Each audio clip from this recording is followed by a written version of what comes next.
Welcome to the Ronline Report. Today's guest is Allmax athlete Josh Wade, the only man to turn pro as a Masters and qualify for the Mr. Olympia contest. Please welcome from California, Josh Wade. How are you, Josh? Thank you, Ron. I'm actually doing well. You know, getting better by the day with everything that's going on. Feeling a little bit more normalcy in our lives. Yeah. We'll talk all about the situation. I want to get a couple things out of the way first. Obviously, we all suffered a huge loss in the bodybuilding world with Luke Sandow passing at such a young age. I know you competed with Luke a few times. You must have seen him at a lot of shows. Did you know Luke at all?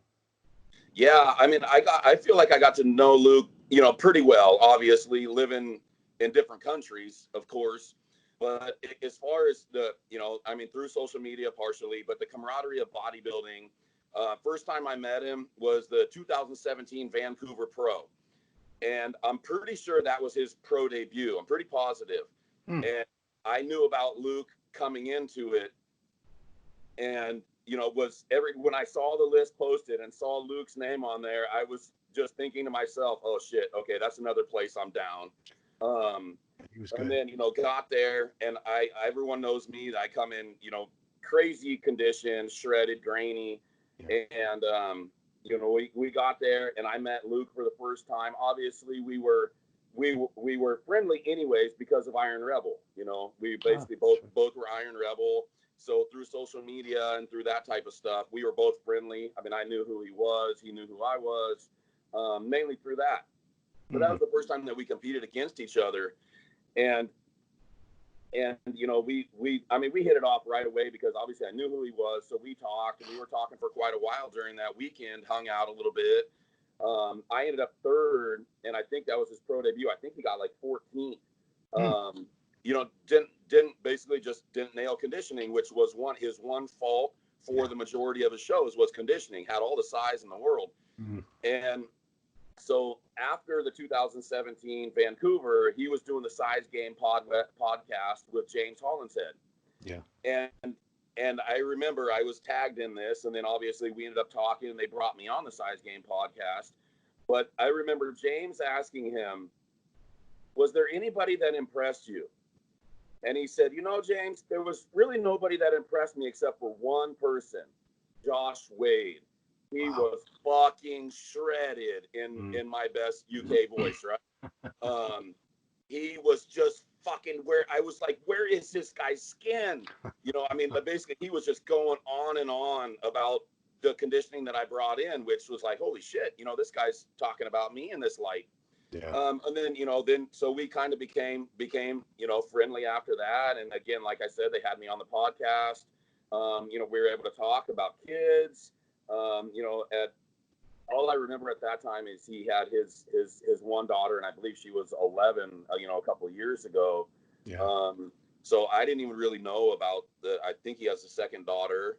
I want to say it's a son. I want to say it's a boy. I think the girl's 15 now, and I think I want to say it's. I'd have to check, but I thought he had a son. But he looks maybe like he's 6, 7 years old, something like that. It's hard to say. Time flies. So, you know, I mean, so since then, and we competed against each other, the 2018 Cal, that when he actually ended up going to the hospital, like I think a dehydration.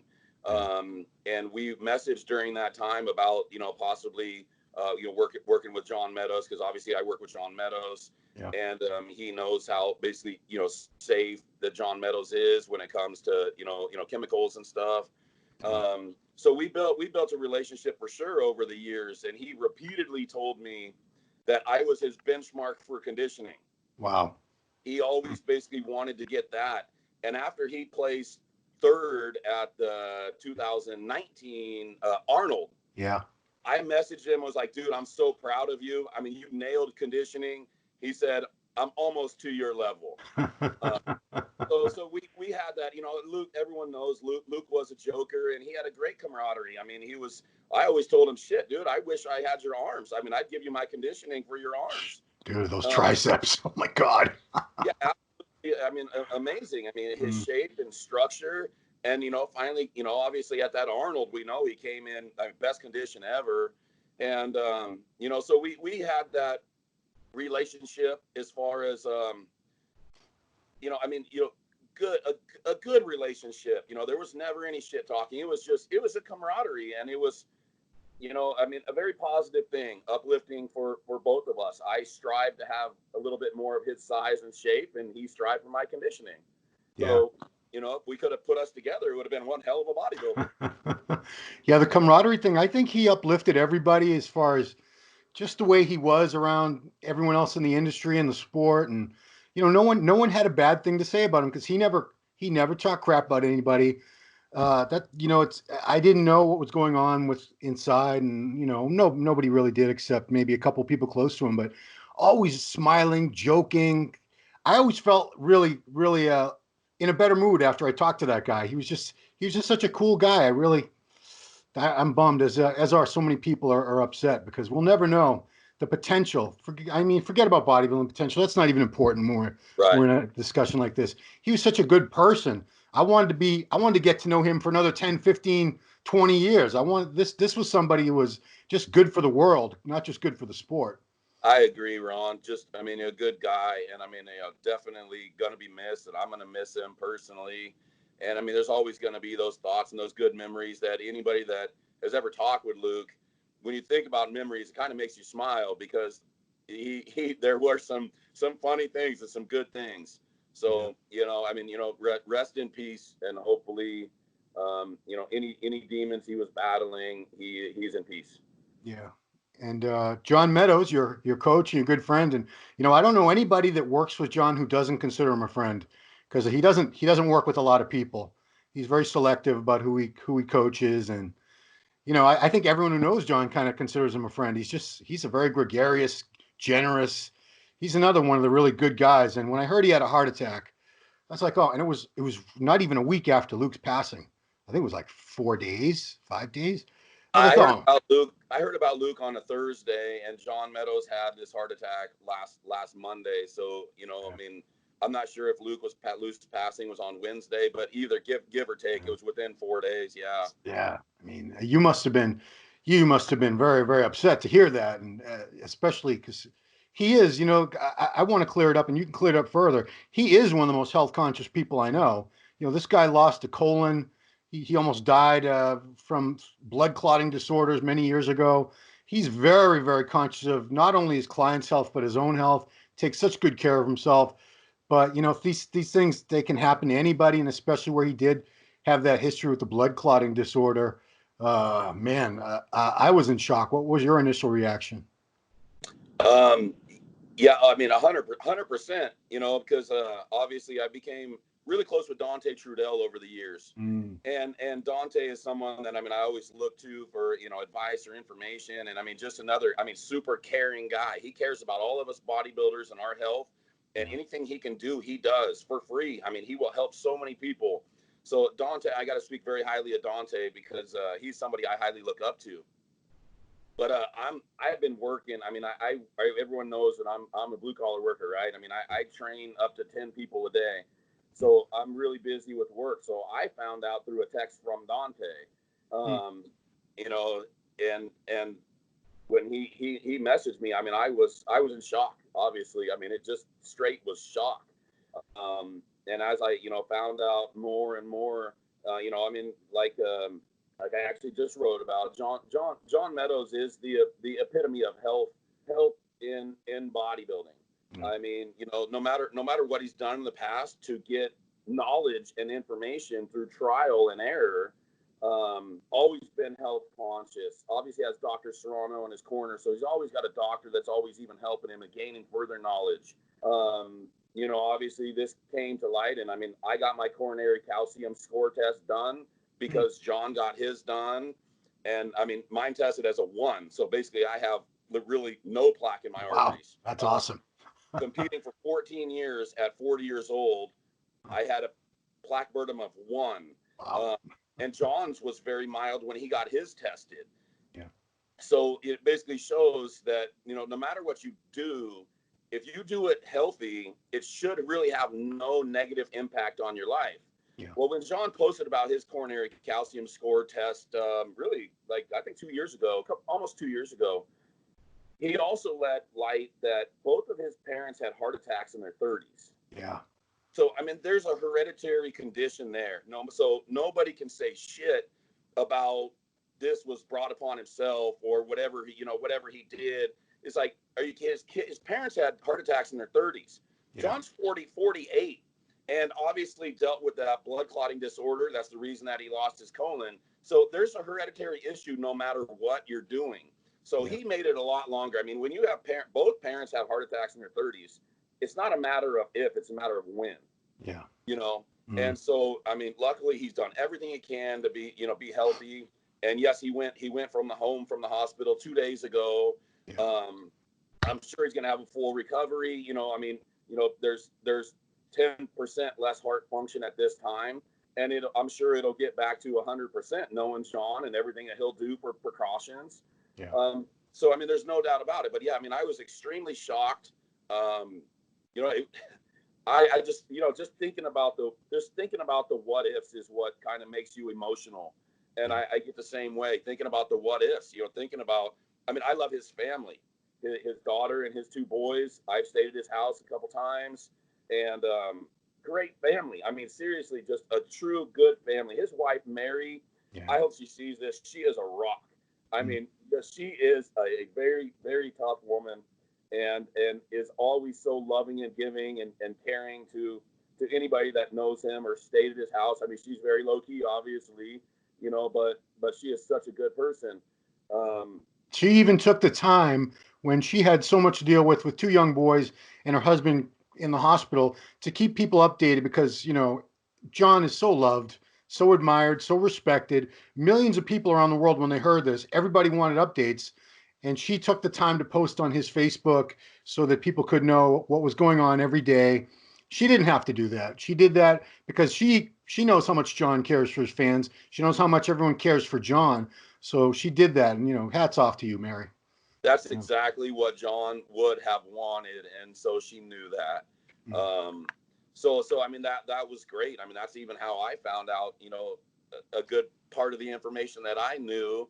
And I've been in contact with John obviously the last couple of days, and John is John. He's kind of back to business as usual as far as responding to his emails, getting on there. I mean, that's why John is respected so much, because he does take a lot of time. I mean, he's building the business through his YouTube channel and everything like that, but he really cares to try to help as many people in a positive manner as he possibly can. So that's why there can be nothing negative to say about John. I mean, because, like I've said this repeatedly, I try to follow him. He's my brother, my friend, my mentor, and through the life of positivity and family first and values, I try to follow John down every path, and I think a lot of people respect me for that, and I'm very proud to be known for that, and so that'll never change. I'm always going to try to uplift my fellow man instead of knock him down. So that's why maybe I'm not as popular on social media as well, because I'm not controversial, because I don't want to be. I want to be positive, and I'll try to help you. You message me, and I'll message you back. I mean, I try to be positive. I don't like negativity. I feel life is too short, and there's too many things to be happy about for that. So, that's why John and I think click very, very, very well. And that's the reputation that I want. And you know why? Because I want people to talk about me after I'm gone. When they talk to my kids, be like, no, he wasn't just a good bodybuilder. He was a good guy. And that's what means more, that my kids know that I was respected as a good guy. Yeah. So it's the same as John. And so, I mean, I love him for that. Okay, now it's time to talk Josh Wade.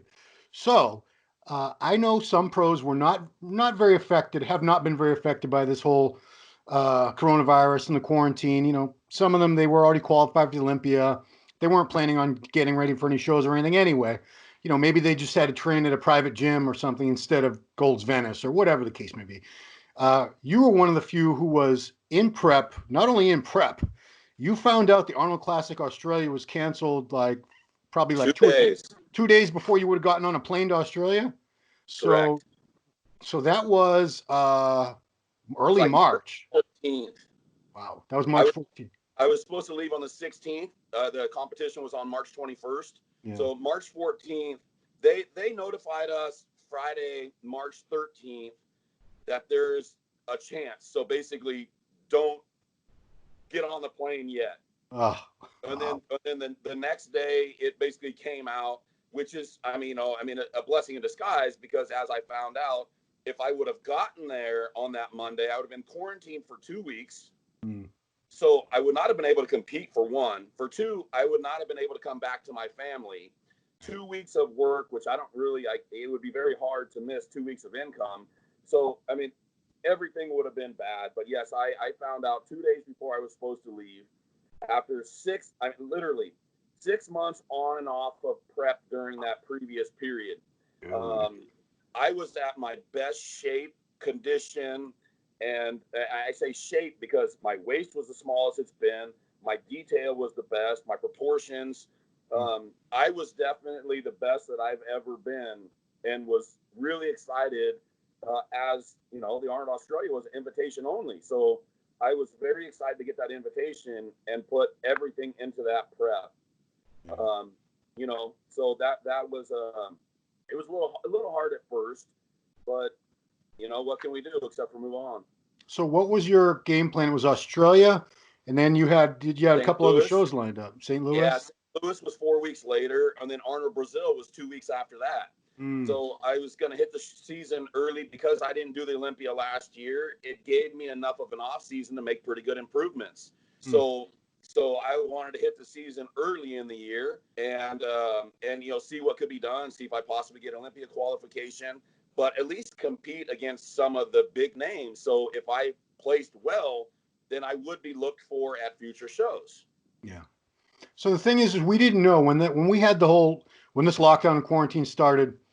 A lot of us were kind of optimistically delusional, maybe is one way to put it. Like I thought it was going to be 2 weeks.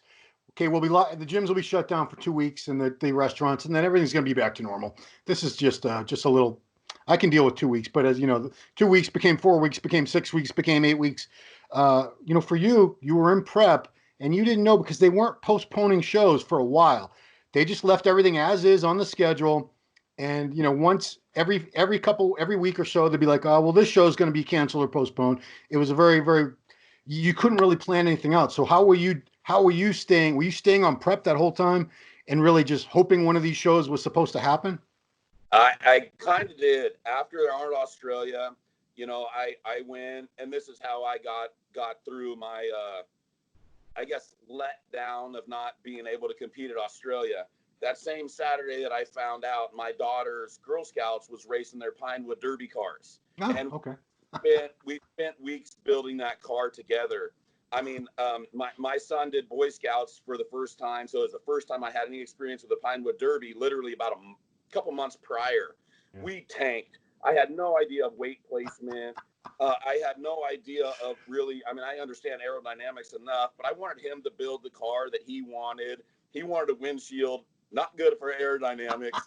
So, anyways, it was very close with all the boys, and he's only 6.5. So, I mean, it's, you know, they're very young, but he lost, and he was devastated. I mean, he cried. We have to go through losses to get better, but he cried. He was upset, and when it came out that my daughter was going to be doing Pinewood Derby car in her Girl Scouts, I was hell bent on making sure that we did the best we could. Yeah. And I'm a very prideful dad, and I'm competitive as well. Obviously, that's why we compete. Yeah. So I watched hours of YouTube videos about weight placement, aerodynamics, center of gravity. So I mean, hours of video, and so we were working on this car for weeks. You know, I mean, I drilled, got tungsten weights, and I mean, it's very specific as far as what I did, and so that was even almost another letdown because they didn't know if they were going to even allow parents to be able to watch this event, because this was on March 14th, Saturday, March 14th, like literally right before school shut down and everything. Yeah. So come to basically, you know, find out when we weighed the car in on the 13th, Friday night, that basically like one parent could be there, but you couldn't have the extra siblings, etc. They were trying to keep the, keep the group minimal. Yeah. Nobody knew what requirements were really at that time, but they were getting little leaks of things. So we went, Saturday, and this is obviously the day that I found out, the morning that I found out that Arnold Australia was canceled. I had a donut with my daughter, and it just this is what, like, I always want to win when I compete, but I realized watching my kids be happy and win was more important than me ever winning. So anyways, we raced her car. She won every one of her 4 heats. Oh, good. she she was the only, she's 8, so she was the only brownie that actually was in the top 4 out of 60 cars. She Wow. was the youngest, and obviously, I mean, I definitely had something to do with that, sure, but it was so exciting. I mean, it was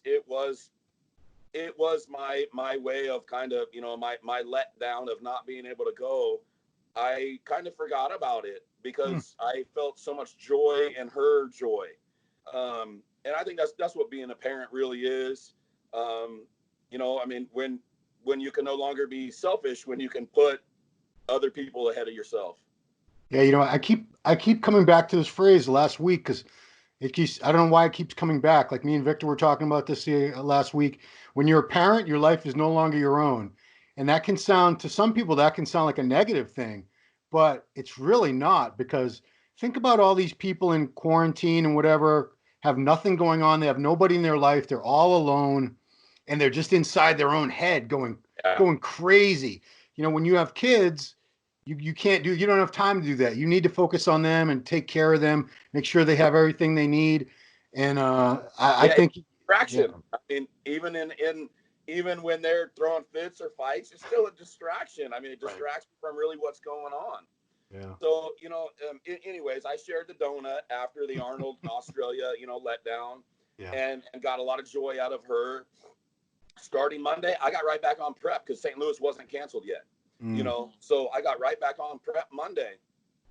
By midweek, St. Louis was canceled. Wow. Like, okay, all right, so gonna get healthy, go through a mini off season at this point, because my next shot was planning on doing the California State Championships late May. So yes, went right back into prep, but then I was already hard as nails. So basically, came off any hardening compounds and basically started working on the extra virgin olive oil and making sure that everything was healthy and to respond. Yeah. Because I was ready for competition, and my body can maintain that as long as calories don't go crazy. So, just increase calories, and my body, I was looking better because I was already so shredded that I was filling up without spilling. Enjoying a cheat meal a week with the family, which was really nice this during this prep. Yeah. So yeah, I got right back on prep. And then once the Cal was postponed, I mean, then it was like, okay, not really sure what's going on. And once that all happened, that was pretty much the same week that first they did restrictions as far as small gatherings, right? Less than 10 people in an area. And then on March 20th, our governor made the basically state lockdown order. Yeah. And that was tough because that was one of the most emotional, and I don't think I've ever really gone through depression, but it was one of the most depressing weeks of my life. Everybody contacted me. What are you going to do? I mean, are you going to be able to stay open? Are you closed? Like, I mean, it just was overwhelming as far Hold on. I as don't think everyone watching doesn't know you have your own private training studio. That's where it's actually a membership-based gym. I mean, membership-based gym. Yeah, I have a full gym. It's more of that boutique style. It's 4,035 square feet. Oh, but okay. I have 100 members, and I do one-on-one personal training as well, which is the majority of my income. I train most of the time. I train up to 10 people a day. 8 to 10 appointments a day is really normal for me. I'm here from 4:45 in the morning till about 5:20 at night. Dude. And that's Monday through Friday. Saturday mornings I'm here at 7. So I mean, I work. So when that found out, I didn't know what I was going to do. I know the landlords were not doing anything for us, so they were not cutting down rent. So my lease and my overhead is really high here. I'm in a very high end area, so it's really high. So I mean, I knew I could not afford to not work. I mean, there was no way that, like even listening to John Meadows and, again, a mentor of mine, everybody that says you should have, 6 months of reserves to make sure if something happened, you have 6 months of reserves. Well, Ron, I could take care of my personal bills for probably up to a year. I have probably a year's worth of personal reserves. But when you're talking about having to pay an extra 10 grand a month to maintain my business bills, not many people have an extra 6 months of that kind of reserves. So personal, yeah, I could take care of that, but I would be in default here at my business, just like the majority of small businesses around the country are not going to come back from this because it was forced upon them. And it really, I mean, I don't want to necessarily get into a lot of politics or political agenda for this, but it significantly hurt a lot of people because we were forced to do this, and in the beginning, like you said, we were all kind of very fearful, didn't really know what was going on. I mean, they made it sound like the fucking plague, right? So, well, kind of is, but it's not as deadly as the bubonic plague, but it is a plague when you think that a pandemic and a plague really are the same thing. yeah, they are, but I'm sorry, people are not dying in the street. No. I mean, it now we've realized, especially in certain areas, that it was blown out of proportion and there's some other type of agenda behind trying to get a party in somewhere.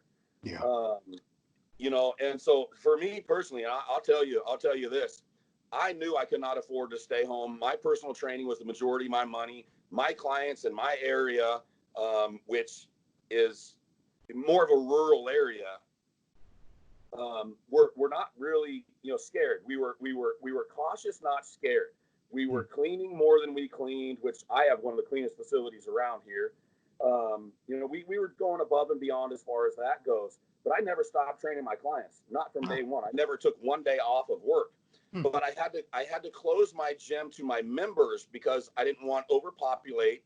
Plus, I was doing this in the dark because I know it was technically against state orders, but I wasn't given a fucking choice, Ron. I mean, literally, I am not going to let my family suffer. Right. And my clients were all good with this. So I was training more clients than ever because the only way I got by on two loopholes. Essential business line item number 3, I sell dry goods. Thank goodness for protein powder, Ron. Oh, wow.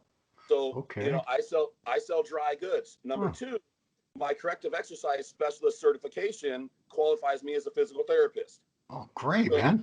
That's awesome. I was doing one-on-one training the whole time, never missed. For a month, I was doing one-on-one training, and that's it. Nobody could come and use the facility unless they trained with me.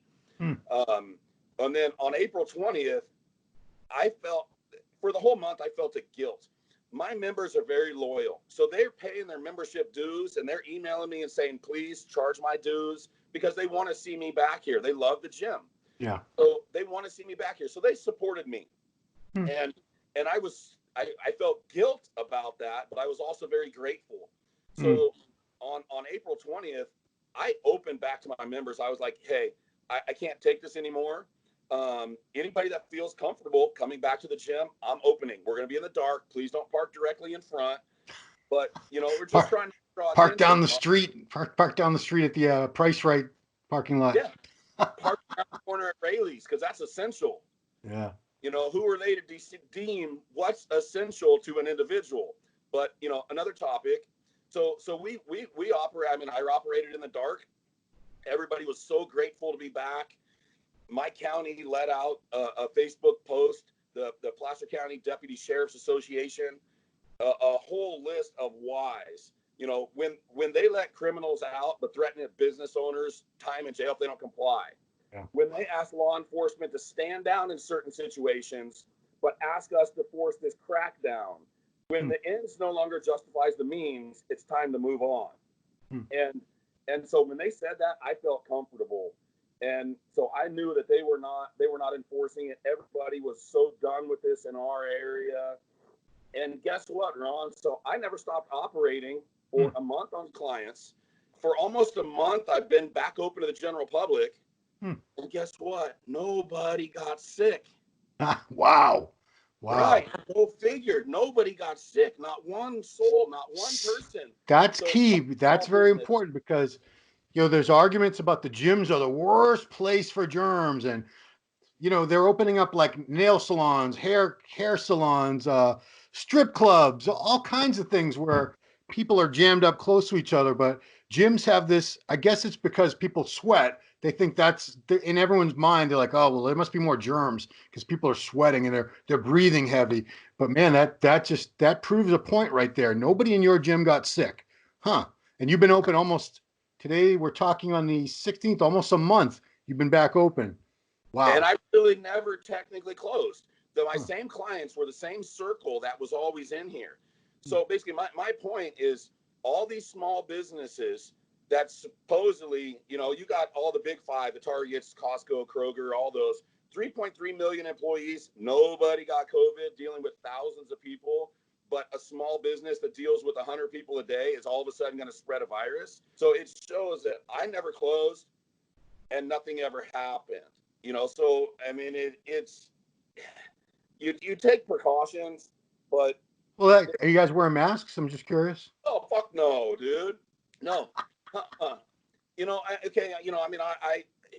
I never was a conspiracy theorist, but I've been watching a lot of videos as well, trying to figure this out. And I'm all for basically the herd immunity. The people with immune compromised systems or the elderly, yes, need to be cautious. You want to wear a mask, you wear a mask. The rest of us need that herd immunity. We need our strong immune systems, which obviously the way that we eat and the way that we work out, most of the physically fit people have such strong immunities. If they get sick, if they get a virus, they're going to recover fairly fast without medical treatment. So, you look at all the stats and all the numbers, especially when you're really into deaths, elderly, COPD, heart disease. And guess what? The biggest percentage of the deaths were obesity. Obesity, yeah. So, it makes absolutely no sense the way that they're trying to regulate. I can't put rationale behind it, but all I know is I pretty much stayed open. I had no choice. I mean, I was not going to they would have had to come in here and throw me in jail. And I would have been willing to do that because I had to do what I had to do. And there was no negative effect from what I did. Right. Yeah, there have been a couple cases. Louis Uredale owns a gym down saying he got arrested. I think I've seen a few. I don't know how many gym owners have been arrested, but there are gym owners who are opening up in defiance. I'm just curious. In California, have you guys opened up gyms yet? No, not California. We're basically phase 3 according to our governor. But like I said, like our Placer County superintendent, our superintendent of our county, is a local authority, and they are threatening to sue, basically saying this is no longer a state. It's not a state of emergency. It is now a local emergency in certain areas. We are not in a state of emergency. So our local authorities should have the justification to do what they deem is right, because it's not a state emergency. It's a local emergency. LA County, I mean, the areas that are basically overly populated, those are the ones that still technically have an emergency, where we don't. So, I mean, our supervisor is pretty much saying, yeah, we go back to business as normal. And it's crazy how we don't really. This whole thing is kind of exposed just how we don't really know who's in charge in this country. Is it the federal government? Is it the state government? Because I don't know what state it was a few days ago. The state Supreme Court in one state overturned the lockdown that from the governor. So they were that was Wisconsin. Wisconsin. They superseded the authority of the governor. It's like, man, and like you said, in your case, it was the county. I mean, this is crazy. I mean, it is against constitutional rights. I mean, you say basically you quarantine the sick, not the healthy. But in the beginning, we all played along. We all participated because they made it seem worse. then, I mean, maybe they didn't really know, or maybe they were playing it up in the beginning. We'll never know, Ron. They're never going to let us know the honest truth. So what do we do as freedom of speech, freedom of choice Americans? We listen and we gather our own truth, because we're not going to be given the truth, and we know that. But we're going to gather our own truth, what we believe, and that's what we should live by. And that's what I'm doing. So at the Wade household, I know you work very hard, and you're one of the great husbands who has made it possible for your wife to be a stay-at-home mom. So has your wife had to be a stay-at-home teacher for the past couple months too? Oh my God, yes. And I'm sure it's because I work so much that my patience is maybe a little bit better than hers with the kids. Yeah. Being around the kids all day, I mean, any mom or any parent that's around them all understands there's more frustration for sure. So, yeah, when you're getting into homeschooling, you have no idea what to do. You have to download 12 different apps just to get through the day. My wife was running ragged in the beginning. She's getting a better grasp of it now. Luckily, we only have a few weeks left. But yeah, no one was prepared for that. Nobody had the experience for that. Even the teachers that had to do the curriculum for the kids and then teach their own kids, by the time they got to their own kids, they're like, all right, just do whatever. I mean, it basically, was a big strain on having them home all day. There's nowhere to go because everything is closed. So you can't get them out. You're not allowed to get them out. You're homeschooling them. Their recess consists of jumping on a fucking trampoline or maybe kicking a soccer ball in the backyard. Oh man. I mean, there's, it was obviously tough for everybody. I mean, around the world. But yeah, stay-at-home moms that had to go into teaching, I give them much respect, because I saw what my wife has had to go through, and still is. And especially when, our daughter might not necessarily want to do as much school. And so you put them in the home environment, distractions all over the place. So yes, very difficult, Ron. She's a rock. She's my rock. Like I talked about Mary being John's rock. She is our rock. We depend on her. I wouldn't do what I do without her. And then again, she wouldn't do what she does without me. I mean, that's what a partnership is, though. So she's doing good, but definitely, maybe have to double up the dosage of CBD oil or something. Well, for a lot of moms out there, it's wine o'clock all day long. So agreed. Wine and Xanax o'clock. Yeah, I'm very grateful. My kids are grown. They're 26 and my son will be 21 in a couple months. And if I had to teach my kids, and it would have fallen to me because I work at home and my wife works outside the house, these kids would have been so screwed, especially when it came to anything mathematical. English was my thing. I was like a genius in English. Sure. And math, I was like borderline special needs. I was very bad at math. So these kids would have been in rough shape. Rough.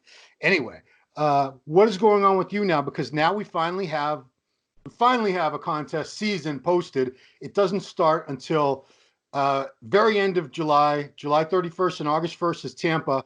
That's the first show for open men's bodybuilding that we're going to have this year after this whole quarantine. We're assuming everything's going to be fine. And the Olympia now has been pushed back to the very end of the year. So you must have a new game plan in your head. What are you thinking? Ron, I'm uncertain. I really am. I mean, I'm always in good enough shape to be within striking distance. So I mean, you asked John, I'm probably much always within 8 weeks of competition, which, based on what you said, as far as Tampa, that's coming up pretty close to that number. Is it really? Yeah. Right. I mean, pretty much maybe 9, 10, probably 10 weeks. Yeah, you're right. Right. I forget we're already more than halfway through May. Jeez. Okay. Yeah. So, I really haven't thought. I mean, the Cal is late September. I love the Cal because that's the show that my family can always come to, because it's a 6-hour drive or an hour flight. Yeah. But with everything that's going on as far as the lockdown, my wife was supposed to take the kids to Disneyland while I was in Arnold, Australia, just to take them to do something. Obviously, that got shut down the same time. Oh, geez. So,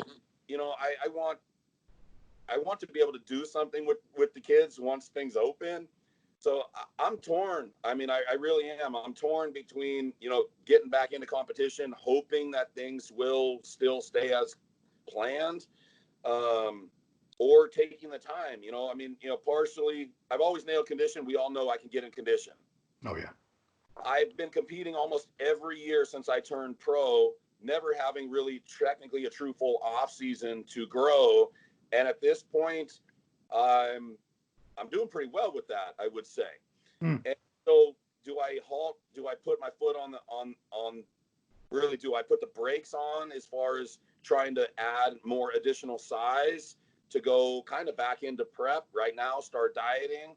I know I would have a little bit more size, but it might behoove me to go into next year now that this year kind of my plans were obviously messed up. Yeah. So, I might be able to come in next year with more size if I still stay in not a calorie deficit. And it doesn't mean chemicals. It basically means I always can grow very well on TRT because I work my ass off and I eat good the majority of the time. So, I mean, I can grow, make sure I'm as completely as healthy as possible, which again is my number one concern. And then go into next year. So at this point, I will stay up to date with you, Ron. But Okay. at this point, I really can't tell you what my plans are. Our 15-year wedding anniversary is August 20th. Oh, And there you and go. that means something to me to try to be able to do something with my wife and not be in prep. We know in prep we can't really do much. No. So there might be more important things to me to finish off this year since my plans all got interrupted.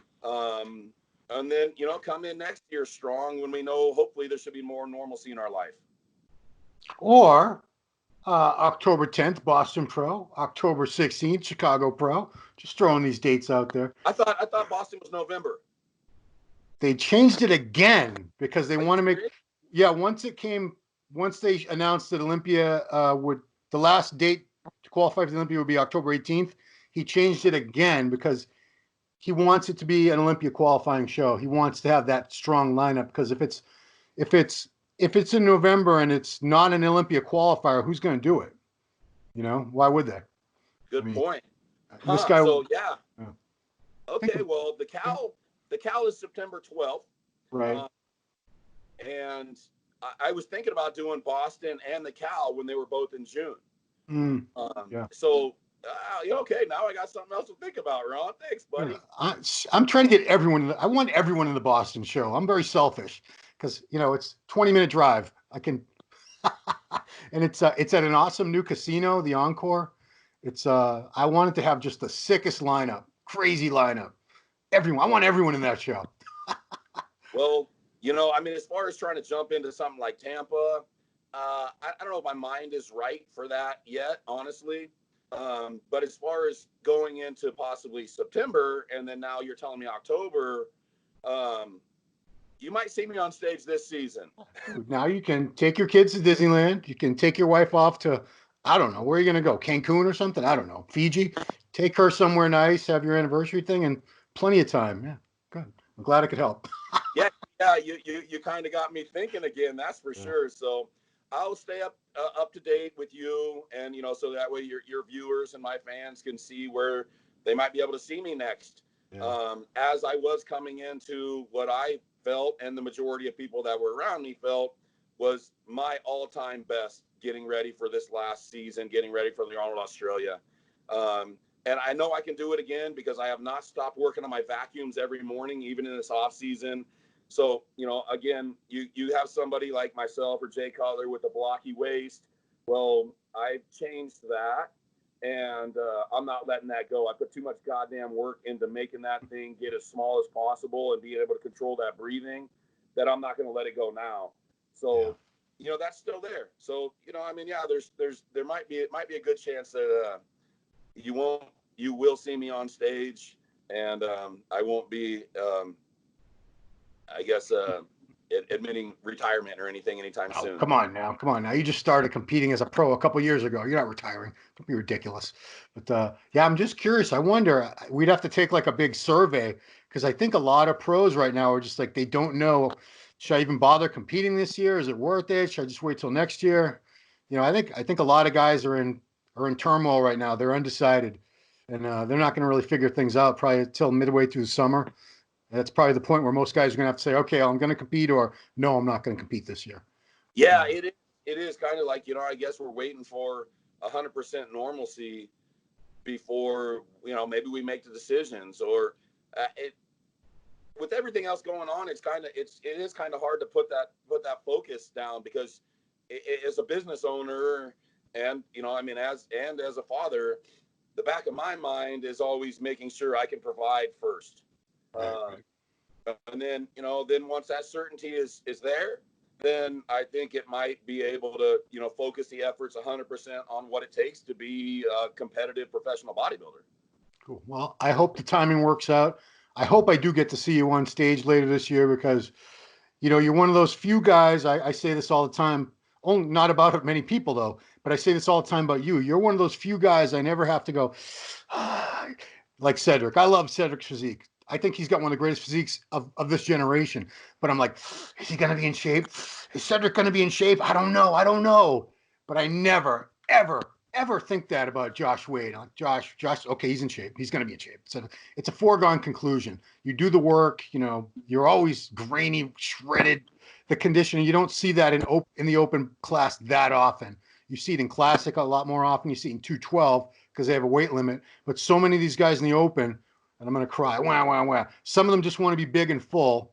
And especially they turn around and it's like butter back there. It's like, oh, damn it, guy. Damn it.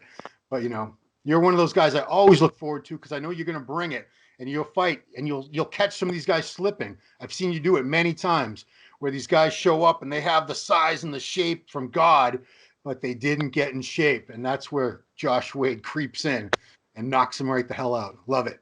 I'll never let you down. I'll never let you down there, Ron. I promise you that. I mean, I am too prideful to get on stage not feeling that I was my best. Yeah. Well, Josh, wow, we've been talking a while. Thanks for taking the time. You're very busy. You've never stopped working. That's awesome. Glad to hear your situation with the gym and with your clients, your family. Everything's good. And, this can't go on much longer, I don't think. Let's hope No, not. sir. All right. All right. Thanks, Josh. And everybody, thanks for watching Ronline Report with this man, Allmax athlete, Josh Wade. We'll see you next time. Thanks, Ron.